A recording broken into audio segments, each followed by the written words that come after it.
Lyca productions Subaskaran தயாரிப்பில் அறிமுக இயக்குனர் ஏ.ஆர். ஜீவா இயக்கத்தில் அனுபாமா பரமேஸ்வரன் நடிப்பில் லாக்டவுன் டிசம்பர் 5 முதல் திரையரங்குகளில். தனது மகனுக்கு நோபல் பரிசு பெற்ற இந்திய அமெரிக்க விஞ்ஞானி சுப்பிரமணியன் சந்திரசேகரனின் நினைவாக சேகர் என பெயரிடப்பட்டுள்ளதாக டெஸ்லா நிறுவன CEO எலான் மஸ்க் தெரிவித்துள்ளார். ஜெரோதா நிறுவனர் நிகில் காமத்தின் பாட்காஸ்டில் பேட்டியளித்த அவர் தனது வாழ்க்கை துணையான ஷிவோன் பாதி இந்தியர்தான் என குறிப்பிட்டார். அவர் கனடாவில் வளர்ந்தாலும் குழந்தையிலேயே தத்து கொடுக்கப்பட்டவர் என்றும் இது குறித்த முழு தகவல் தனக்கு தெரியவில்லை என்றும் எலான் மஸ்க் கூறினார்.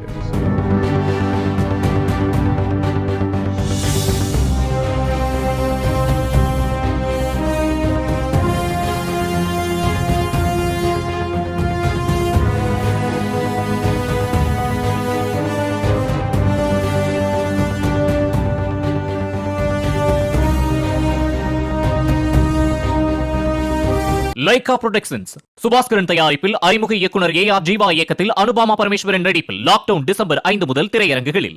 பிளே ஸ்டோர் மற்றும் ஆப் ஸ்டோரில் இருந்து பாலிமர் செயலியை QR கோடு மூலம் பதிவிறக்கம் செய்யுங்கள்.